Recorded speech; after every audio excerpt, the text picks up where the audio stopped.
Welcome to Byte-Sized Agency Briefs, a webinar series that packs a ton of important agency information on one topic from one expert into a 25-minute brief. Why 25 minutes? Because who has the attention span for much more these days? And you can squeeze in a listen between meetings with time for a bathroom break or coffee refill before your next meeting.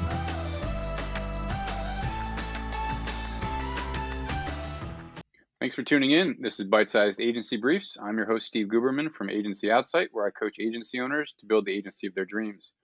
I'm really excited to be here today with my friend Monica, who manages global content for MDinc, a content creation company. Her goal is to help make small companies grow and large companies painlessly maintain their digital presence. And I'm honored to call you both a friend and a neighbor. So thank you so much for taking the time to join me. How are you today? Doing well, Steve, and thank you for inviting me to be on your podcast. Yeah, it's long overdue. I feel like there's a lot of relevancy in the big buzz these days. We'll get into that in a minute, but talk about your agency, your background, how you got into the agency space, and what's going on with the agency today. Absolutely. So a little bit of background, this was all an accident and kind of an accidental entrepreneur where I started with eBay in Silicon Valley.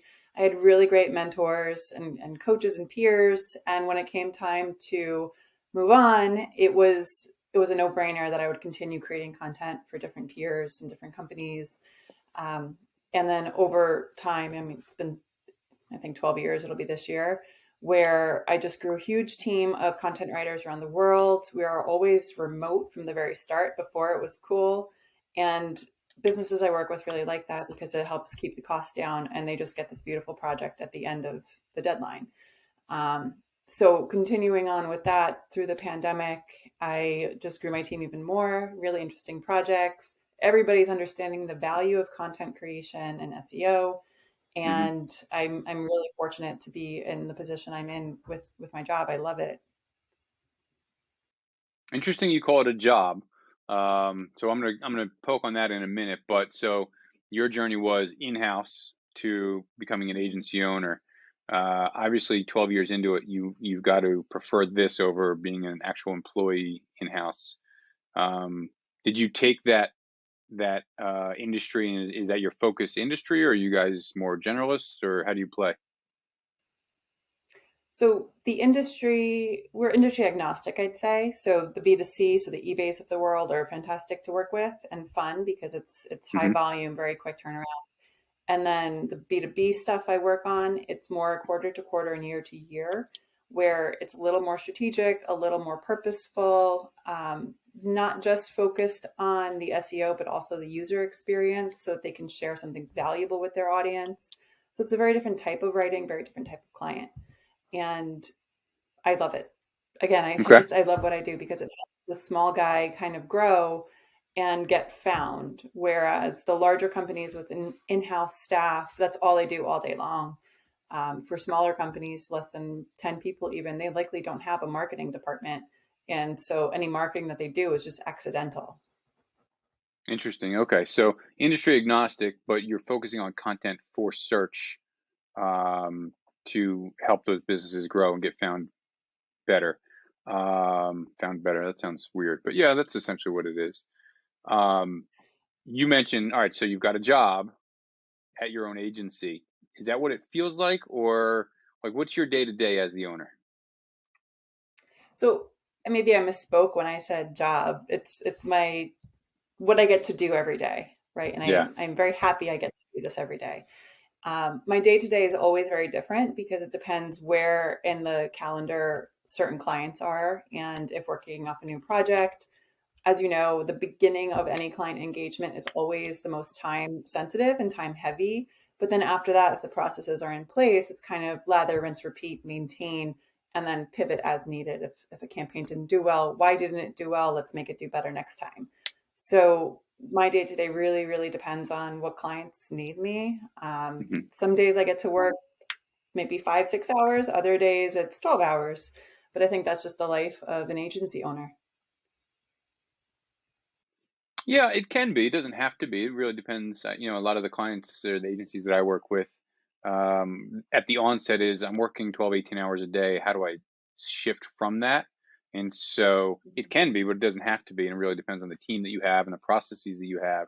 Now you've scaled quite a bit. What are some of those secrets that you've had to have in place in order to scale, as opposed to, because there's a vast difference between scaling and growing and shoot, I don't know what to do at this size, right? So your scale seems healthier. What are some of the things you've had in place that have helped you do that?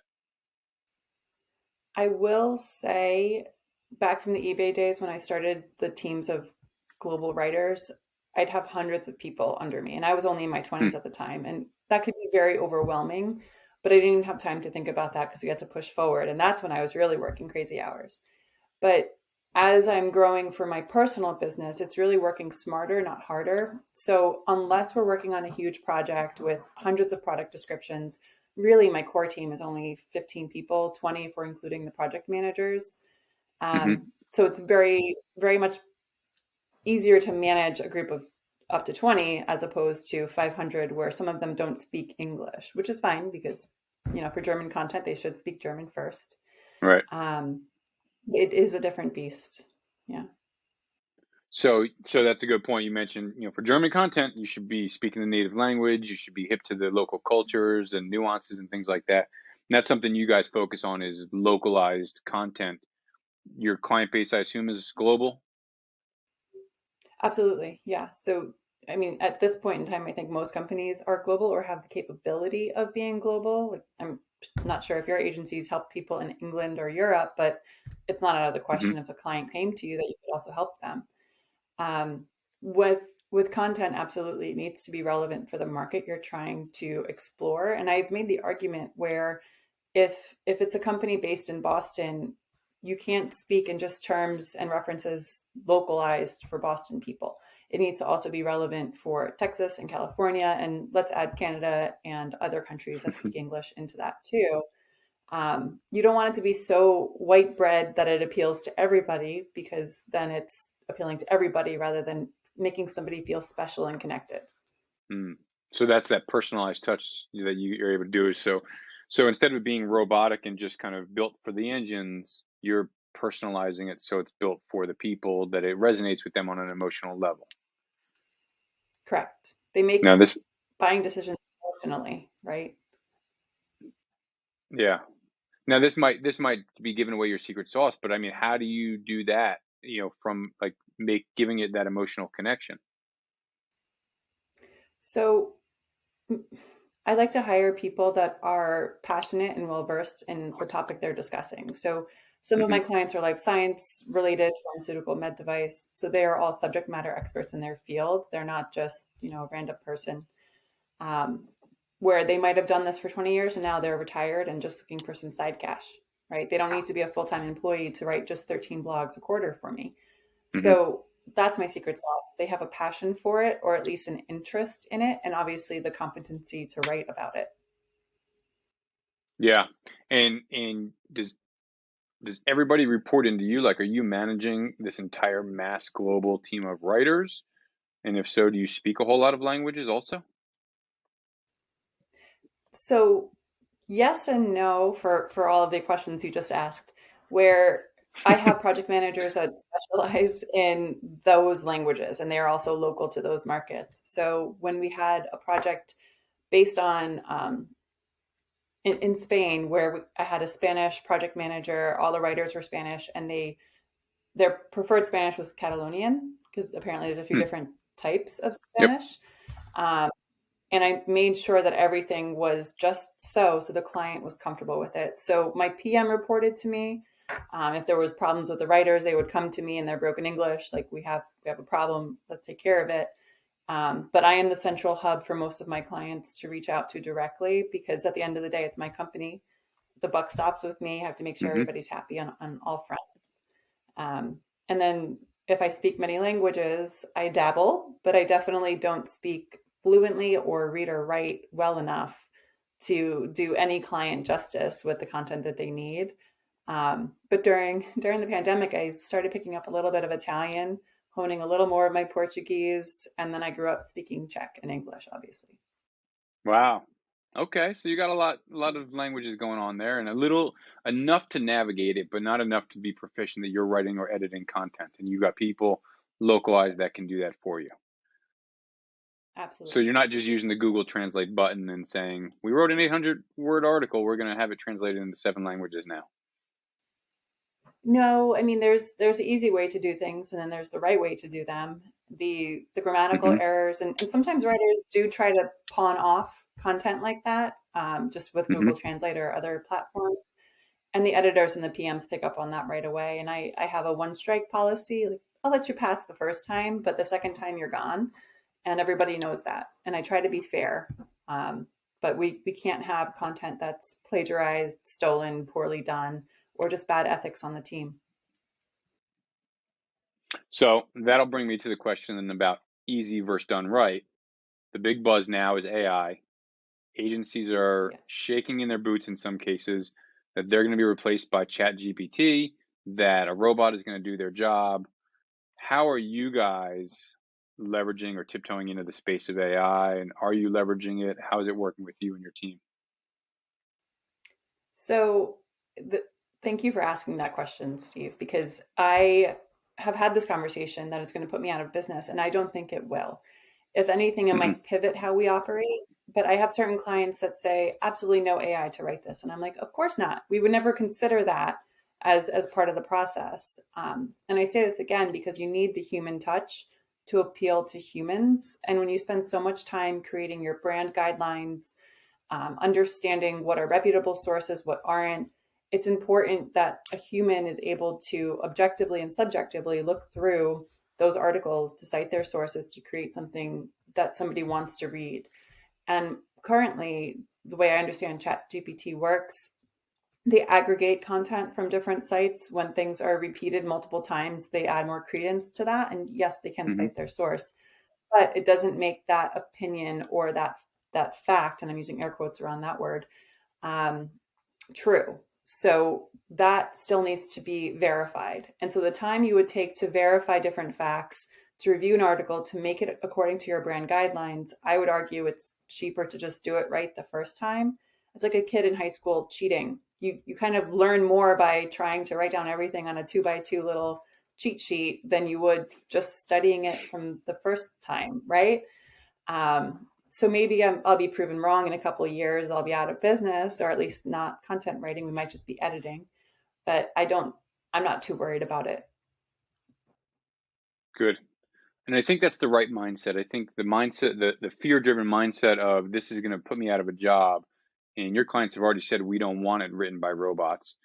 There will be clients and there will be companies that will say, if I can save money, let's just have a robot do it. And they will most likely see um, the negative impact on their search scores, the negative impact on their user interactions, the negative impact on their conversion rates, things like that. But that's not to say that an agency can't leverage it from a research standpoint, from a not even a strategy standpoint, but give me an outline to work from or some sort of a framework. And so, I know developers that are using it to double check code.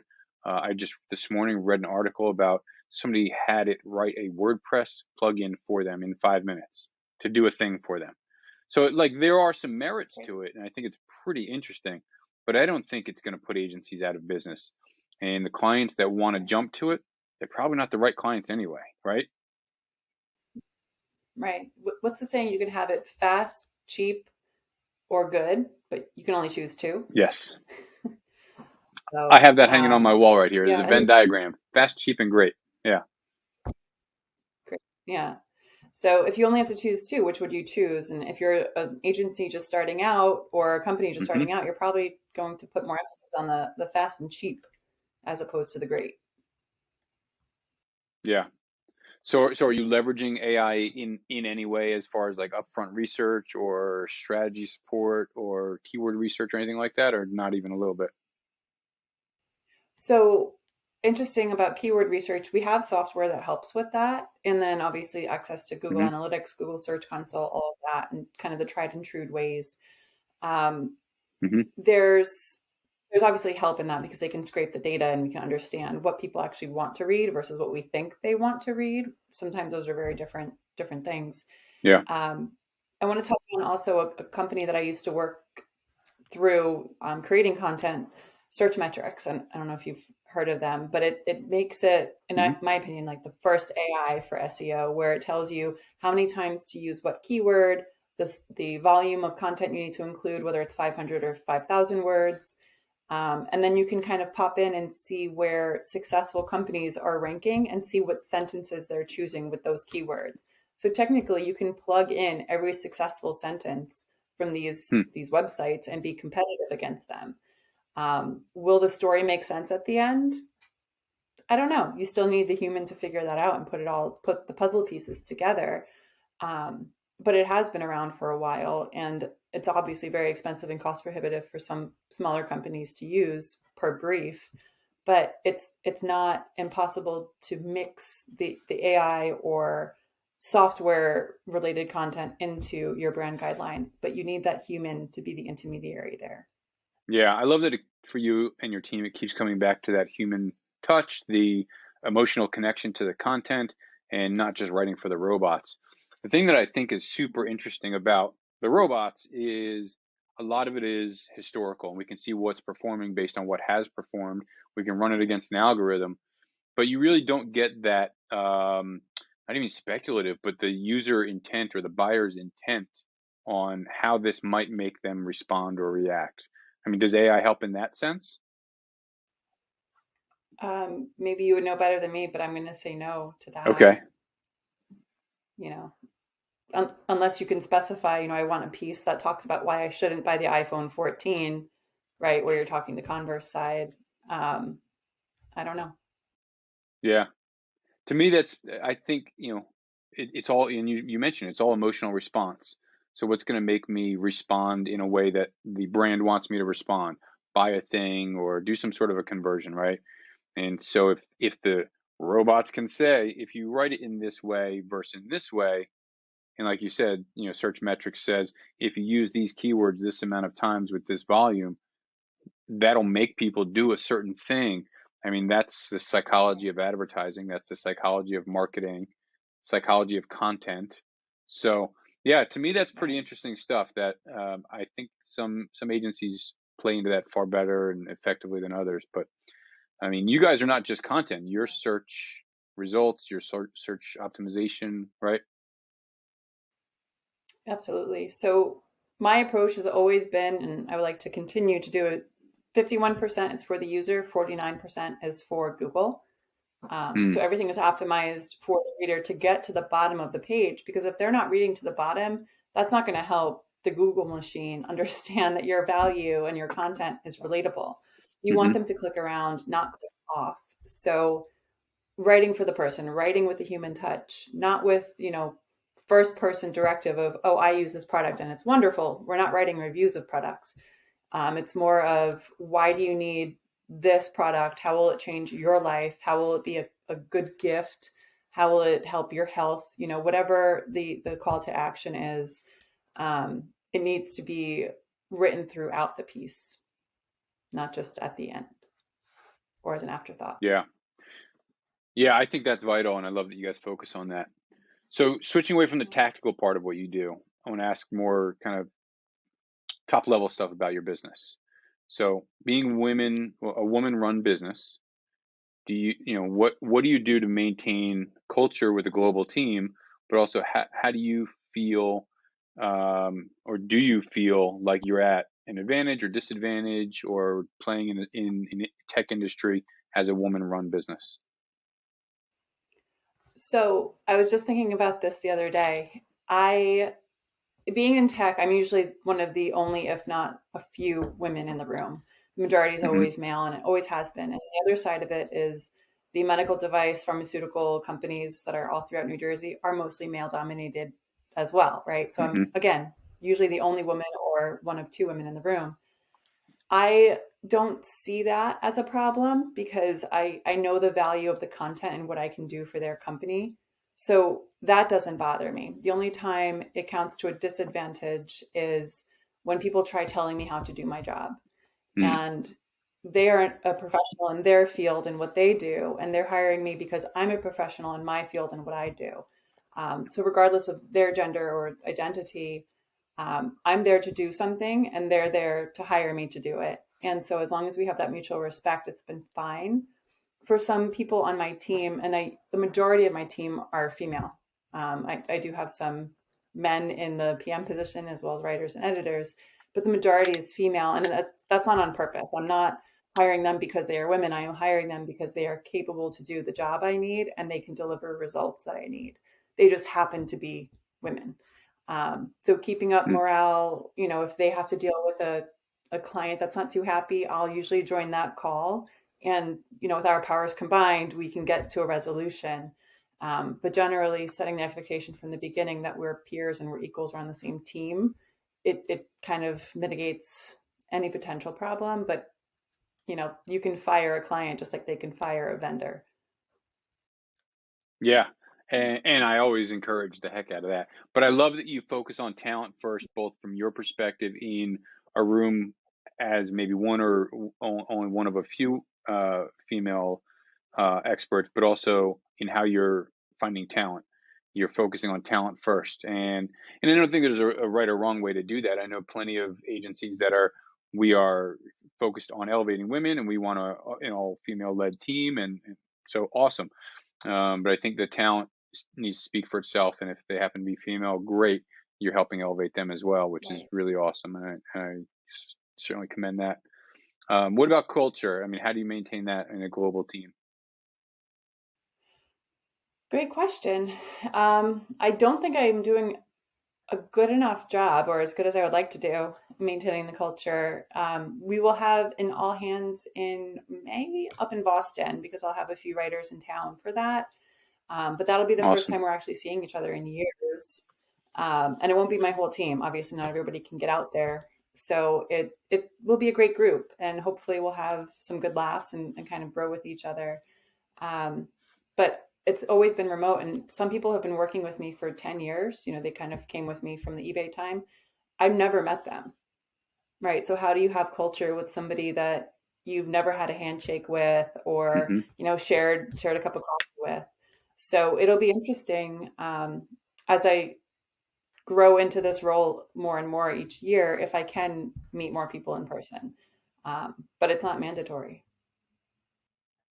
Yeah, interesting. I love that. I think that'll be super exciting. I'd love to hear back after you all meet up in Beantown up in Boston and see how that goes and what kind of exercises you do to kind of gel together as a team. That's awesome. A couple minutes left. I want to switch Yeah. over to some kind of non-agency related rapid fire questions for you. So, first is, what was a big lesson that you took away from 2022 that you're bringing into how you do things differently in 23, whether it's personal or professional? Ooh. I think my biggest lesson in 2022 is surrounding yourself with people that support you as opposed to diminish you. And that's not to Mm, say if I was doing something stupid, people wouldn't be like, hey, stop doing that stupid thing. It's more of, your friends, your peers, the people in your holistic group, not your professional group. Make hmm sure that they're on your team when it's good and when it's bad. So when you have a champion, you tend to exceed expectations. If you're always told, oh, that's stupid, that sucks, why are you doing it that way? It kind of squashes your creativity because maybe some of your ego is tied to it. But for me, it was such an eye opener when I was talking to people that were encouraging, like you, or others that just diminished me. And I understood that it was their journey, not mine, that they were hmm talking about. So once I differentiated that, I kind of exploded a little bit more with my numbers and my clients, and it was great. Oh, I love that. Absolutely. Surround yourself with people that are going to lift you up and build you up and get rid of the negativity. Yes, good for you. Um, what's a new hobby or book or podcast or something that you're super into these days? So I am finally pulling the trigger and getting some beehives this spring. So I've been reading about it probably for a year and a half, and now it's time to get those bees in my backyard. So Oh, that's a cool. new hobby, and yeah, I'll get you a little pot of honey if it comes out well in the fall. When it comes out well. Oh, I'm yeah, so excited for you. I want to hear all about that. You need to like live podcast that or something. That's super cool. I've been on the fence with chickens in the same way, and I feel like I'm close to pulling the trigger there too. Yeah, you can't just have one chicken though. Yeah, in my town, I'm legally allowed to have 4, so we'll see. There you go. And then finally, what's the best piece of business advice that you can offer somebody that's listening to this today?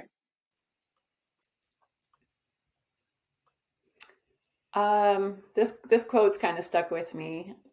So it's not mine. I'm just claiming that hustle beats talent when talent doesn't hustle. So you don't have to be the best at something. You just have to be consistent at it, and things will happen. Yeah, just keep going, keep pushing. I love that. That's awesome. Monica, I am so grateful for your time today. I hope to run into you at a local coffee shop very, very soon. If not, let's make it happen either way. Thank you so much for your time. Appreciate you. Thank you, Steve. Thanks again for tuning in to Byte-Sized Agency Briefs. As always, if you found value in this episode, chances are someone else will too, so please share it with your network. Also, if you know someone with expert knowledge on a topic that agency owners would love, drop me a note. Let's get them on. Finally, find someone to hug today.